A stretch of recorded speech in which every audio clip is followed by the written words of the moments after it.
Hey Cards fans, welcome back to the Cardinals Cast podcast. In today's episode, I'm going to be talking with my father because Javi was not available, but it's still going to be a great app. We're going to talk about the season that just concluded and also the postseason that is about to begin. Anything to add? No, I'm glad I can fill in such big shoes. Hopefully I'll do a decent job and maybe get called back to this excellent podcast.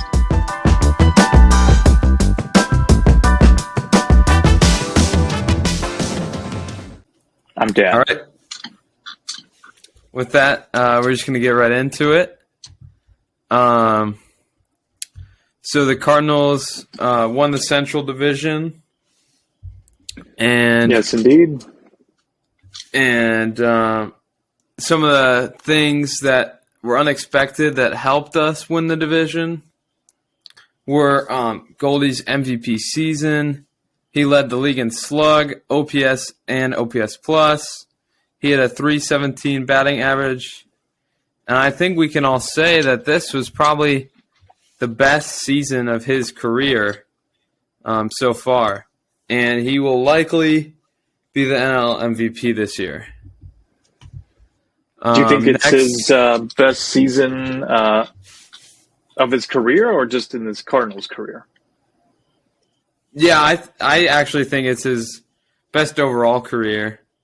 I just don't think he's put up this kind of numbers over a whole season before. Right.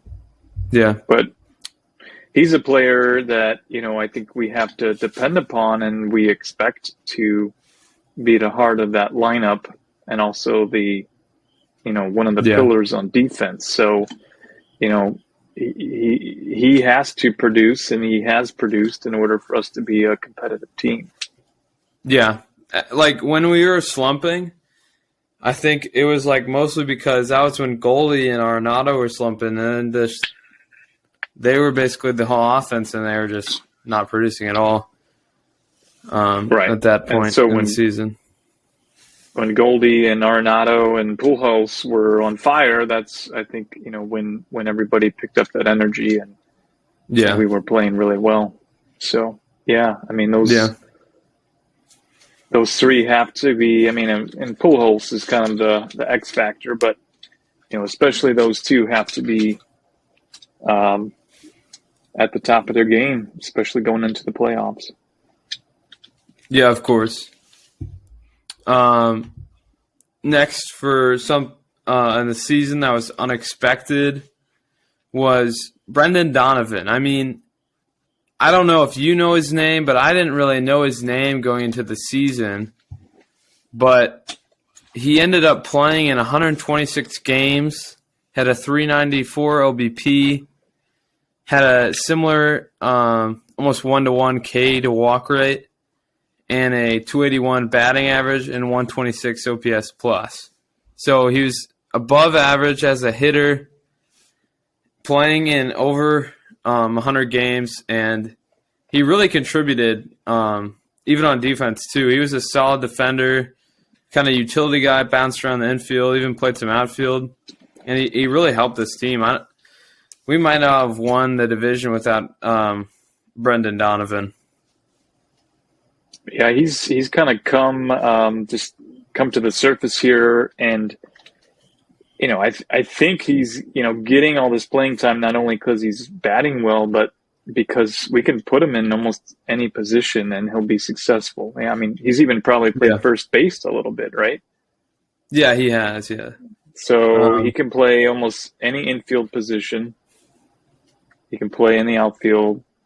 I think when you talked to Benjamin Hockman, he talked about Jose Oquendo being the secret weapon.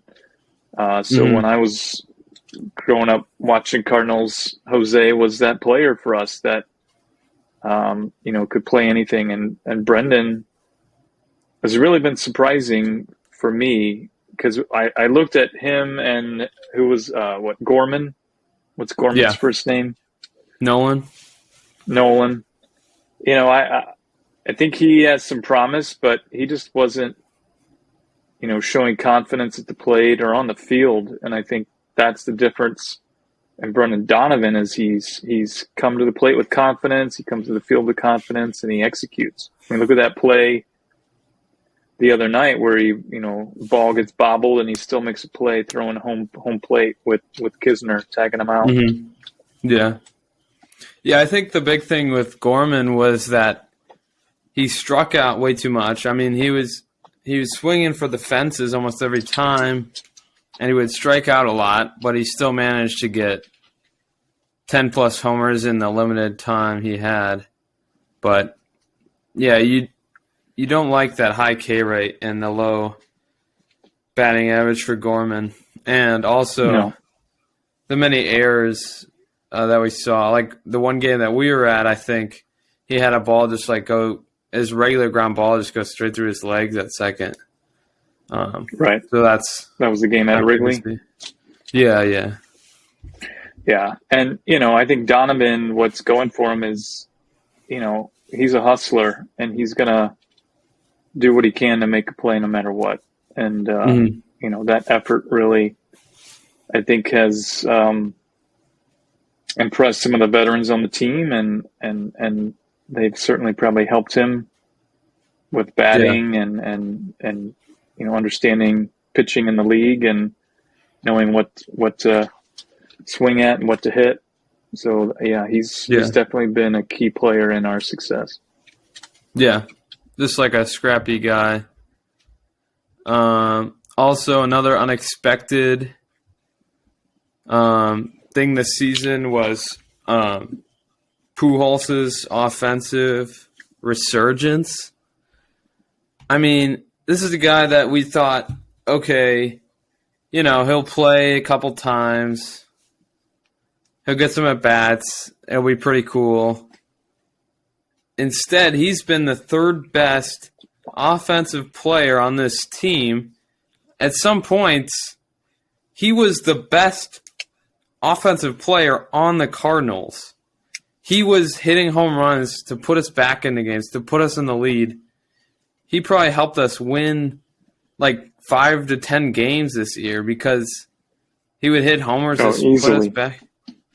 Yeah, he would hit homers just to put us back in the game, especially the second half. I think second half he had almost 20 homers, which was like the most in the National League.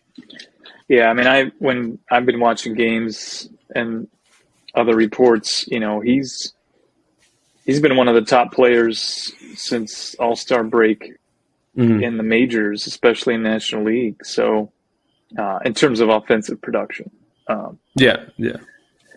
know when the season started, you were asking if he's going to come out of the dugout with a walker or whatnot, and it was definitely a sentimental acquisition to get him this season, and I don't think Cardinals management really could have, foreseen what we have seen over the past few months. There's no way anybody could have predicted this. But it was a great pickup. It's been great for, I think, the younger players, obviously for offensive production, and just, great for the city and for the organization to have somebody, come back to the city, kind of reignite some of those old stories and old dreams of getting to the playoffs. And it's kind of a storybook ending for him. Yeah.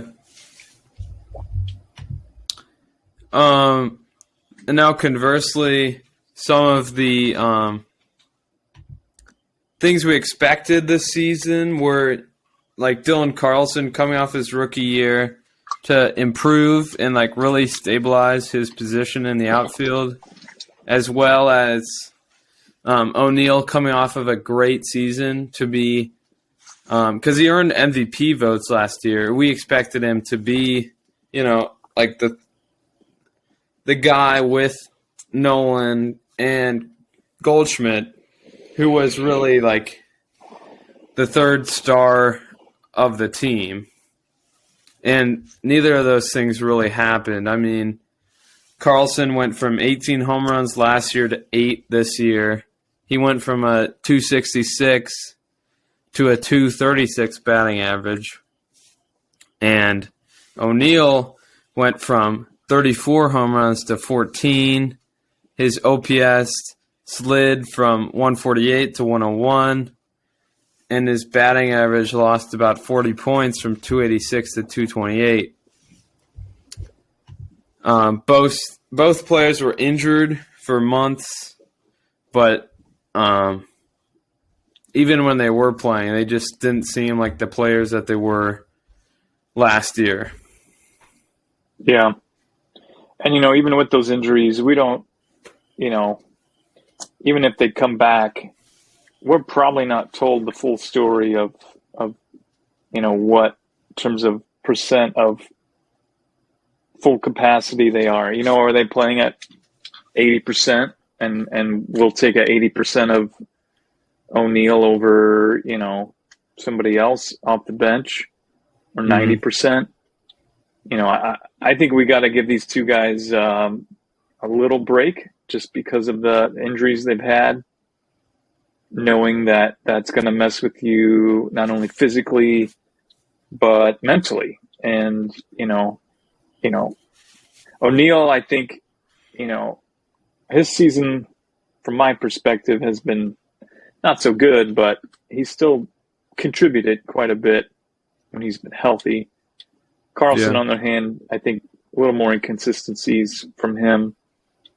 But I know O'Neill's he's not in the first round of playoffs. Is that correct? Yeah, that's what's been reported. And what about Carlson? Is he going to play the wild card series? Yeah, I'm pretty sure. I think he's been playing recently, so I don't see why not. So give these guys a chance to prove their worth, and I don't think we need to. I don't think we can count on them in the playoffs for much production, but I also think long term they're going to be both contributors to a Cardinals baseball team down the road. Yeah, that's true. And I think the same can be said for Jack Flaherty, who missed most of the season with injuries, but since he's came back, he hasn't been amazing, but his stuff has looked pretty good, his velocity. I think over the offseason he can work on location and really dial it in for next year. He's, the first few games I saw after his return looked okay. I think it's promising. He's definitely, we need him to contribute and be healthy. And, I don't know if he's going to be throwing much in the playoffs, maybe some relief innings here or there. Which actually, might be a good use for him. If he's throwing well, that could be really, really bode well for the Cardinals. But down the road, I think he's going to be one of the pillars of a Cardinals team, with Carlson and O'Neill and Flaherty, along with some of the older veterans. Yeah, because he's really the only starter with swing and miss stuff. The other guys are mostly pitch to contact. And with that, you rely on soft contact hit at the fielders. So,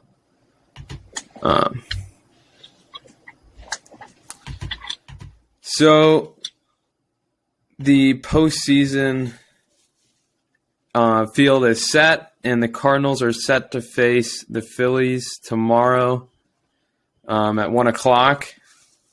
Jose Quintana is scheduled to make the start in that game, followed by Miles Michaelis in Game 2. What do you like this lineup for the first two games? Yeah, we're starting Quintana. Yeah, Quintana, then Michaelis. Yeah, I like that. They're both solid guys, both going to go out and give us a good number of innings. they're the guys who, obviously Miles has been consistent all season for the most part. And, when we acquired Quintana, he's been, pretty stellar. So I think those are two guys that have been throwing consistently good stuff. And, I think they have the mental toughness to start a series. And so, yeah, I think they're good choices to lead us off in this wild card here. Yeah, I agree. I think that if we got to a game 3, it would be Montgomery for that game. Yeah, they haven't called it yet, have they? But no, they haven't set. Yeah, and then, I think Montgomery would be a good third starter. Yeah, since Wainwright has just been awful recently. Yeah, I think he recognizes that. So I don't know where he is at with retirement, but I think he's probably thinking might be time. He had a pretty good start to this season. Obviously, last season I thought he did pretty good, and he's getting up there in age, and for baseball at least. And I think he's recognizing, maybe it's time, because I think he knows, if he can't contribute, then it's time. I feel like he came back for another season because he knew he could, and he did. But I think kind of seeing at the end of the season, he's maybe considering, what does the future look like? Yeah. And just a quick look at the starting pitching of the Phillies. It'll be Wheeler in game 1. And he has a 2.82 ERA in 26 games. Well, which is just really elite. And then second game is not much let up. You got Nola with a 3.25 in 32 games. So these guys are the real deal. They pitched all season, not giving up much runs. Yeah. So, the thing we have going for us, too, is they're all 3 home games for us, right, at Busch? Yeah, which helps. So, that's huge. So, they're at home. They get the home crowd. That's a big advantage to have all 3 games of a series at home. Yeah. And just a side note, tomorrow's game is during the day, right? 107 or 207 start? What? Yeah, I think it's a 107 start, Central Time. Yeah, so just make sure you're still being attentive in class during that time. Okay.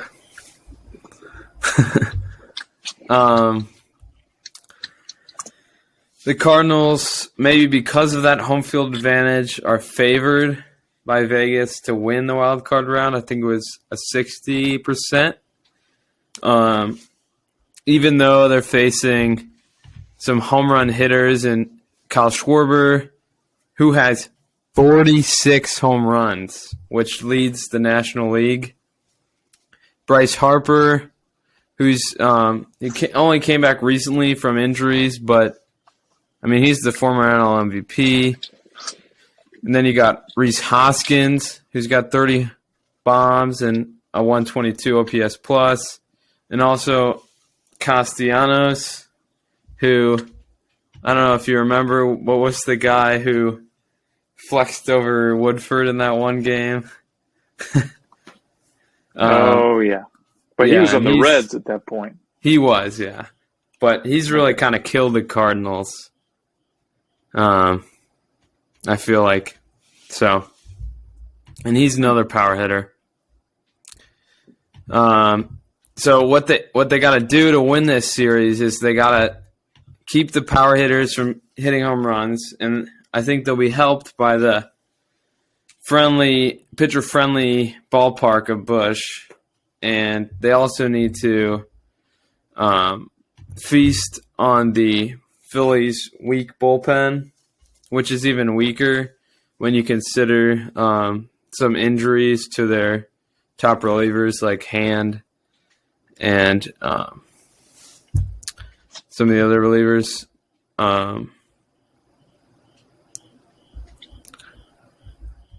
But yeah, I think they can definitely win this series. I think the Phillies are probably the weakest, and I think they're the 6th seed. Right, there's 12 playoff teams, so you got a 1 through 6 in each league. Right. So I think they're the weakest team. I think the Cardinals can beat them, but yeah, they're definitely going to have to pitch well. They're going to need Helsley to be good. I know he had a blister or something on his hand, but hopefully he's all good. And they're going to need your favorite Cardinal, Giovanni Gallegos, who just got an extension, to be really good. Saw that. Kind of made me sad. Even though he's your favorite? He's not my favorite. It makes him nervous every time they take him out. He comes out of the bullpen and they put him on the mound, because almost every game I watch that he pitches, he either loses it or almost loses it, or it just makes me nervous. So yeah, Gallegos, but I know you like his stuff, so yeah. And I think Jordan Hicks is probably back, and he's got nasty stuff too. So they'll really need those, like, the big swing and miss guys in the bullpen to be good, because if the Brewers get a hold of one, then it's gone. Yeah.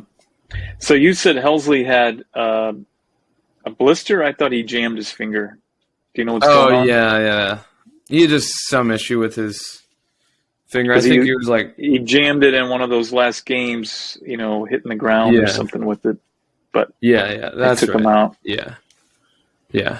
Well, and another thing, you got to consider the Philly Fanatic versus Fred Bird in this wild card series too. I mean, what the heck is a Philly Fanatic? So I think just looking at mascots, Fred Bird wins hands down. So I don't know what if Vegas looks at the over under on mascots, but we got Fred Bird going for us. So yeah. And I think I can pull out my Say No to Drugs Fred Bird ruler from fifth grade assembly with Fred Bird. Yeah. Maybe I'll see if I can dig that out for you. Nice. I was just looking through, and some of the other exciting series that I think I will watch, I think you, the audience, should watch. Blue Jays and Mariners. I mean, it's the Mariners' first time in 20-plus years. I don't know if you remember the last time the Mariners were in the playoffs, but it's been a while. And the Blue Jays also have lots of young talent, including Vladimir Guerrero Jr. Yeah. I mean, Blue Jays have been pretty successful the past, 3 to 5 years? Or just the past few years? They've been fairly successful. They haven't made it deep in the playoffs. No. But they've started a resurgence here the past few years, and I think that's good to have, Canadian team in the mix, since the Montreal Expos are no longer got the contingency up in Toronto. And, Mariners, it was hard to believe they haven't been there in 20-plus years, given, didn't Ken Griffey Jr. play for the Mariners for a while after he played for the Reds, or am I wrong? Let me look that up. So, I mean, and maybe that early 2000s, you're saying that the Mariners were in the playoffs. That may have been some Ken Griffey Jr. time. I don't know what his player profile looks like in your little reference guide. I mean, and they also had Ichiro. Wasn't he a Mariner? Yeah. But he retired, So, right? yeah. So the last time they made the playoffs was 2001. 2001. Yeah, Was and Griffey Ken on the team Griffey. then? He was not. He was on the Mariners from 89 to 99, and then again from 09 to 10. Really? Who did he play between there? He played from 2000 to 07 with the Reds. Okay. 1 year with Toronto. And then back to the Reds and to the White Sox. This is interesting. He played for 3 teams in 2008? It's possible. Or maybe it's 2. Well, anyway, yeah, it's good to see the Mariners back in the playoffs. I don't know much about the Mariners or the Blue Jays, but yeah, it might be interesting. Series. Yeah, I think they. And then both the other got one is young talent. They got J-Rod on the Mariners. I think it'd just be fun. I don't think either of them is going to go deep, but it's just going to be a fun series to watch. And the other one I circled. We got Mets and Padres. Yeah, I got Mets and Padres. You got lots of star power there. Good pitching. Yeah. The Padres, so they're wild card? Is that right? Yeah, they had the second wild card spot. Yeah.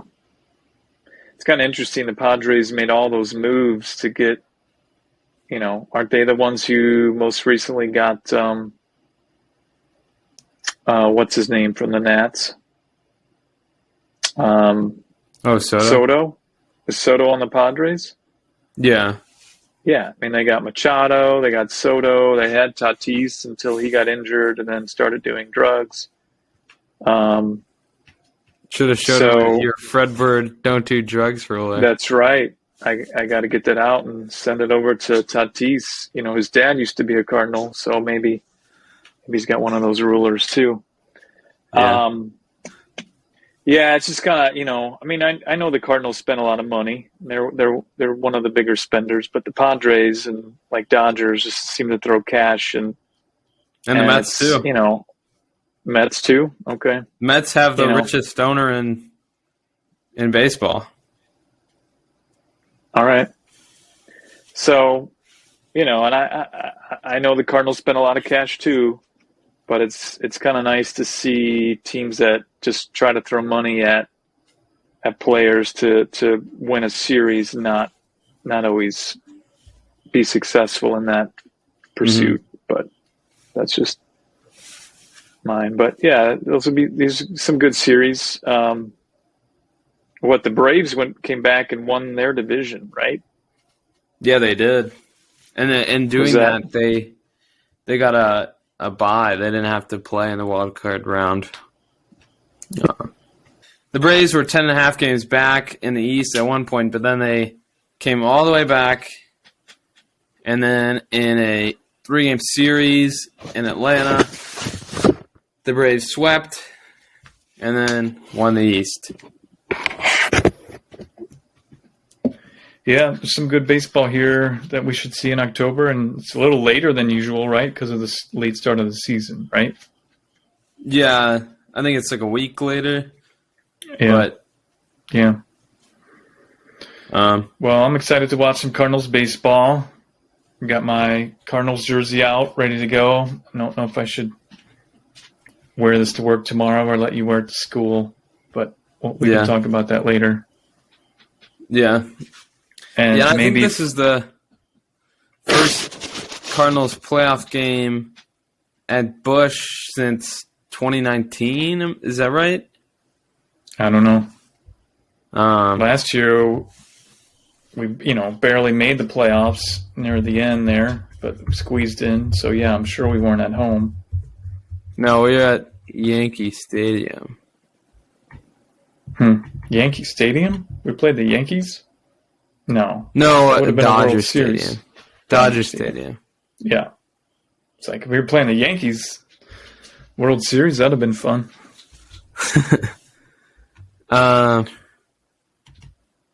Well, I'm excited to watch some Cardinals baseball.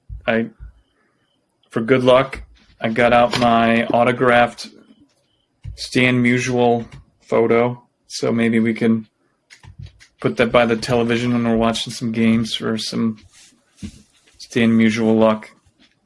Have it rub Sounds off good. on some of the players. So,